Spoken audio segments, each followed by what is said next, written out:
Enggak, dampaknya apa? Enggak tahu atau asalnya usul sakit. Sakit, sekarang sakit nggak? Sakit ya, ini yang kiri. Sakit kalau apa? Diri apa jalan? Berdiri jalan juga. Jalan. Pandang Yesus, terima aliran kesembuhan. Out, out. Nah, sekarang ibu jongkok. Hei, rapas. Ralah saka bapak masuk. Lepas. Hei, pendeta, di seluruh Indonesia dengar kalimat pendeta Stephen Tong ini. Kalau engkau mempunyai kuasa Tuhan, kerjakan itu. Bikin kebaktian, kesembuhan ilahi. Suruh semua yang beriman datang. Sembuhkan mereka. Yang kesembuhan ilahi yang marak terjadi sekarang ini yang sebenarnya adalah kesembuhan ilahi yang palsu. Nauzubillahi min zalik ya.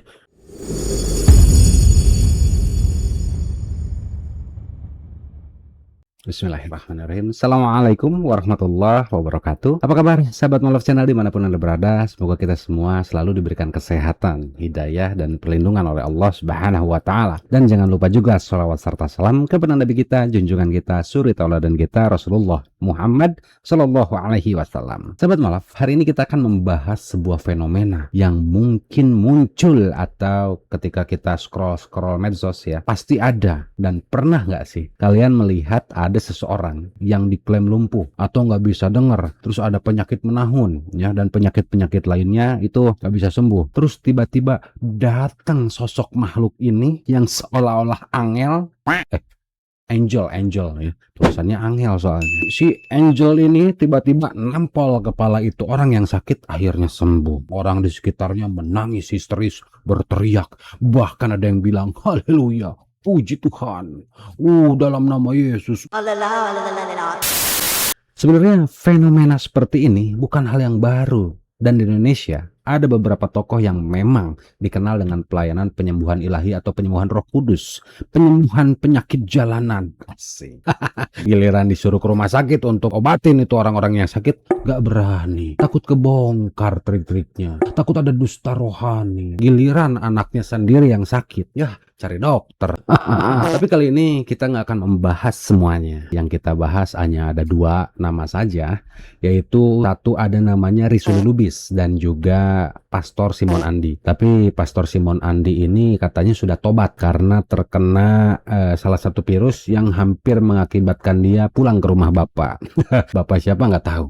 Nah, kenapa saya bahas? Mohon maaf teman-teman, mohon maaf. Karena ketika saya lihat videonya ini, banyak orang-orang yang mungkin beragama Islam ikut dalam proyek penyembuhan itu. Atau ya, saya nggak seujon, cuma ya mungkin dipasangin peci lah, dipasangin jilbab lah. Waduh, nggak tahu deh saya ya. Tapi kalau misalnya kita lihat seperti itu, waduh, nggak banget deh gitu ya. Tapi saya secara pribadi gitu ya, atau mungkin teman-teman muslimin wal muslimat yang setuju dengan pemikiran saya atau sudut pandang saya, di sini perlu saya tegaskan. Video ini bukanlah serangan pribadi. Kita tidak membenci seseorang, kita juga tidak ingin menghakimi ya kehidupan pribadi mereka. Yang kita bahas adalah klaim-klaim penyembuhan supranatural yang dipublikasikan kepada masyarakat. Dengan maksud apa? Maksudnya adalah pemurtatan berbasis pengobatan. Karena setelah mereka tersugesti, disentuh bagian-bagian sensitif dan bagian-bagian indrawinya, tiba-tiba merasa sembuh. Ujung-ujungnya nih oknum pendeta bilang, dan sudah banyak videonya, maukah engkau terima Yesus sebagai Tuhan dan Juru Selamat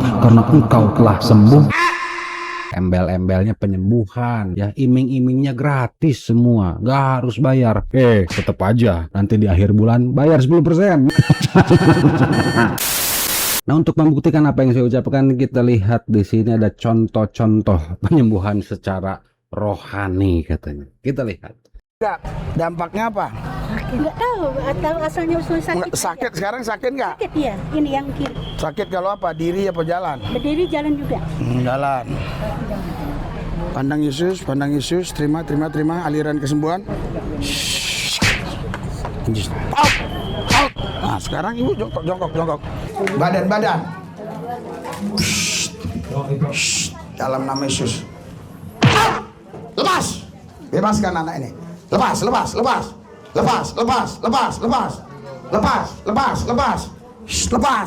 Lepas, lepas. Dalam nama Yesus. Kepala lagi sakit nggak sekarang? Iya. Oke ya, betul ya? Iya. Saya buang ya. Iya. In Jesus name. Nah, sekarang sakit nggak kepala? Uji. Hei, rapas. Ralah saka bapak masuk. Lepas. Hei. Mengalir. Sekarang jongkok. Jongkok. Diri. Iya. Jongkok. Diri. Jongkok. Diri. Sekarang ibu lompat. Lari kencang. Apa? Keran semua. Gak bisa jalan. Iya. Ibu jangan pegangi. Angkat tangan, Pak Haji. Haji atau belum? Haji. Tahun berapa naik haji?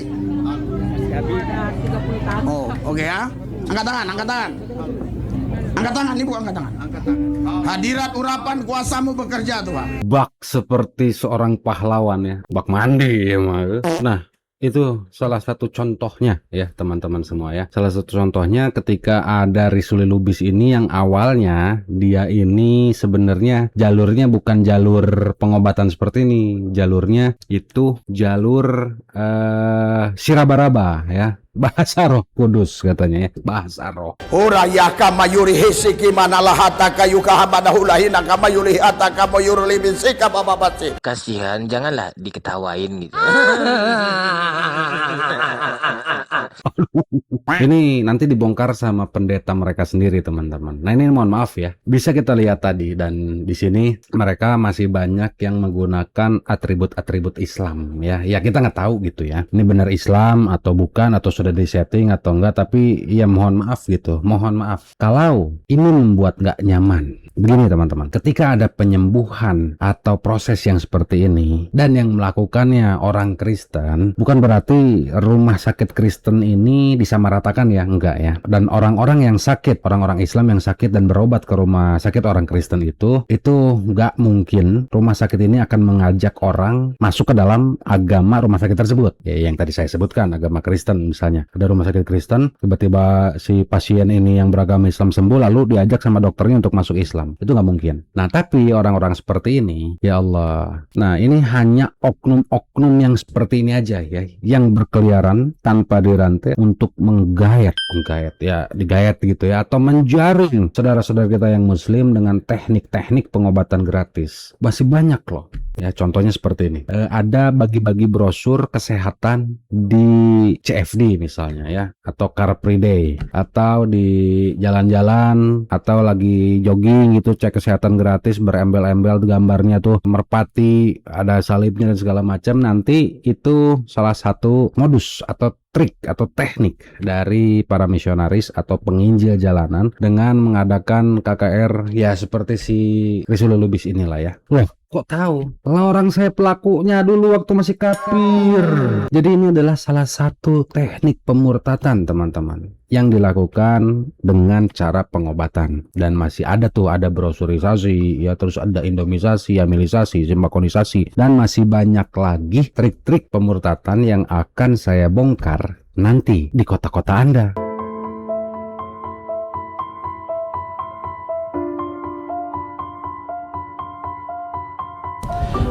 Udah dikasih tiket ke surga sama Yesus malah dibuang sia-sia. Kamu dasar anak bodoh, anak TO gitu lah. Ya Allah, saya bilang kok gini banget ya. Bahwa ini bukan gini-gini ini. Saya bilang, oh ini orang Islam nih kurang ajar, saya bilang gitu nih. Gara-gara ini saya ganti knalpot mobil itu pakai knalpot racing. Waktu lagi Jumatan saya sengaja Mas muterin masjid. Mobil-mobil di sekitarnya itu sampai bunyi alarmnya. Ini Yesus yang ngomong, Nabi Isa yang ngomong, Yesus yang dijadikan Tuhan yang ngomong bahwa Tuhan Allah kita, Tuhan itu Esa. Dari sini. Kan di Al-Quran tuh sering banget tuh di Al-Fatihah ayat ke-6 Ihdina Syiratal Mustaqim. Lu doa itu dijawab enggak? Dia bingung. Habis dari bingung itu baru masuk. Mendingan offline aja, tapi banyak yang niru lagi. Enggak, ini nanti ada jawaban-jawaban. Oh, oke, siap. Wah, ini saya bongkar aja semua ya, supaya sahabat mu'alaf sama teman-teman muslim tahu. Jadi ketika mereka mengatakan tunjukkanlah kami jalan yang lurus, mereka akan langsung loncat kepada ayat Az-Zukhruf 61. Di sini dikatakan, kenapa kita harus mencari kebenaran tentang Tuhan kita? Karena satu petunjuk yang biasanya kalau kita beli motor atau beli handphone, ada buku petunjuk ya. Kalau buku petunjuk itu ada salah satu perkataan bahwa buku petunjuk ini tidak asli, apa yang terjadi gitu. Nah nanti mungkin kalau dibaca di dalam Bible ini lebih sudutnya tuh kalau dibaca secara keseluruhan, sudutnya untuk lebih mengajak kepada Tuhannya Yesus, bukan Tuhan Yesus, Tuhannya Yesus. Jadi Yesus itu punya Tuhan. Oh iya. Ya, nikmat Islam tuh benar-benar luar biasa gitu ya. Maka dari itu Allah berfirman, fabi'ahi ala irobikum atau kaziban. Masya Allah, tabarakallah, indahnya Islam tuh seperti itu.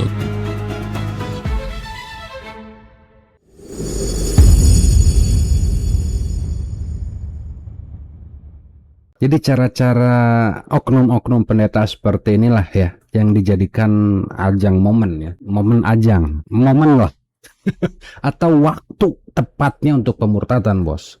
Hati-hati nih, dan aneh gitu ya, masih banyak ada yang percaya. Aduh, tapi ini semua bisa dipastikan palsu karena banyak pendeta yang sudah membongkar. Dan dengar nih, kata pendeta-pendeta ketika melihat video-video yang seperti ini dan apa komentar mereka. Hei, pendeta-pendeta, di seluruh Indonesia dengar kalimat pendeta Stephen Tong ini. Kalau engkau mempunyai kuasa Tuhan, kerjakan itu. Bikin kebaktian, kesembuhan ilahi, suruh semua yang beriman datang, sembuhkan mereka. Saya akan melihat apakah kuasa Tuhan ada pada kamu. Pergi ke Amerika, hentikan satu hari 100.000 orang mati. Karena engkau mengetahui yang sakit akibatnya cuma dua, sembuh atau mati. Kalau engkau sembuh, kalau ada orang sembuh, bukan karena engkau sembuhkan, karena memang penyakitnya bisa sembuh, maka engkau langsung mendapat anggota yang banyak. Bener banget, Pak. Bener banget, Pak. Jadi setelah Resolutif ini sudah bisa menyembuhkan, tapi itu hanya trik atau hanya pemalsuan, pengobatan, itu benar, Pak. Jemaatnya tambah banyak, Pak. Yang asalnya cuma 3 ekor, sekarang jadi 10 ekor. Jadi aneh gitu. Tapi benar juga apa yang Pak Stephen Tong ini katakan. Dan ini kata pendeta yang banyak dikagumi oleh orang-orang Kristen. Hal ini perlu kita pahami, perlu kita mengerti, supaya kita tidak mudah ditipu dengan berbagai macam fenomena, berbagai macam kesaksian, kesembuhan ilahi yang marak terjadi sekarang ini, yang sebenarnya adalah kesembuhan ilahi yang palsu. Kesembuhan ilahi yang palsu bisa datang pertama dari setan. Yang kedua, itu bisa karena rekayasa atau tipu-tipu, seperti banyak terjadi. Betul banget ya. Tuh, pendeta Esrasaurus saja mengatakan bahwa itu adalah palsu. Palsu tuh, mau ngomong apa? Masih banyak yang datang. Aduh, smart dikit lah. Dan ini dari pendeta yang fenomenal, namanya pendeta Henry Tan. Dengerin nih. Ingat saudara ya, Mesias-Mesias palsu yang jual nama Yesus tidak mungkin pamer. Ingat itu. Semua yang pamer pasti dari iblis. Pasti.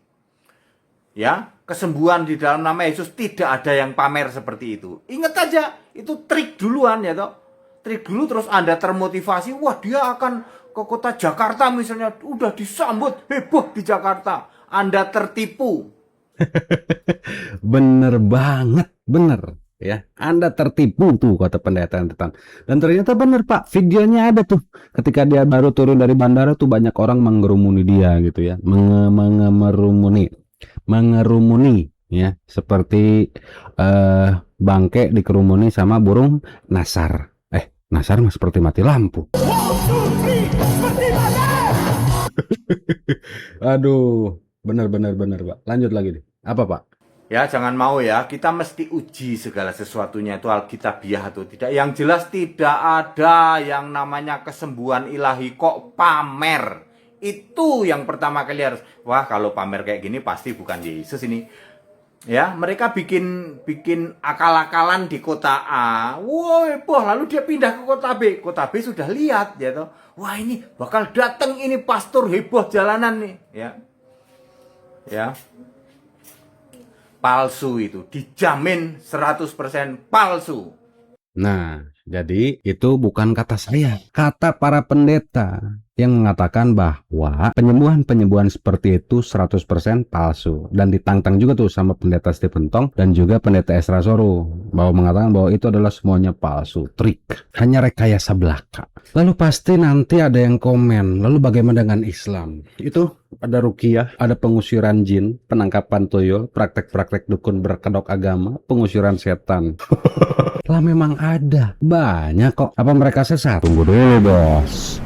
Memang banyak dan ada. Apakah langsung dieksekusi sama umat Islam? Waduh, langsung bos, langsung eksekusi bos. Dan banyak kok yang dilaporin karena mereka ini termasuk ke dalam penipuan dan bahkan ada praktek penyiksaan. Lalu kita binasakan, kecuali yang benar-benar dengan syariat dan syariah. Tapi kalau misalnya kita kembali ke topik tentang pengobatan, yang diobati kan umat Islam, ya kan? Bukan umat lain gitu. Dan gak ada umat beragama lain yang percaya tentang pengobatan ruqyah dalam Islam. Ada sih, tapi sedikit lah. Itu pun jarang gitu ya. Dan kalau misalnya ada sakit penyakit yang kita alami, ingat firman Allah di dalam Al-Quran. Ini Allah firmankan dalam Quran surah Asy-Syu'ara ayat ke-79 dan sampai 81 ya. Quran surah Asy-Syu'ara ayat 79 sampai 81. Di situ Allah Subhanahu wa taala firmankan, "Wallazi huwa yut'imuni wa yasqin," dan Tuhanku yang dia memberi makan dan minum kepadaku. Ya, wa iza maridatu fahuwa yasfin. Apabila aku sakit, dialah Allah yang menyembuhkanku. Wallazi yumituni summa yuhyin. Dia yaitu Allah yang akan mematikanku dan kemudian menghidupkanku kembali. Dan sudah ada contohnya dari Nabi Ayub ketika ditimpa sakit penyakit. Coba teman-teman cek dalam Quran surah Al-Anbiya ayat ke-83. Di situ Allah firmankan tuh, wa Ayyuba isnada. Ingatlah kisah Nabi Ayub ketika dia berdoa kepada Tuhannya, Rabbahu anni masani yaduru wa anta arhamur rahimin.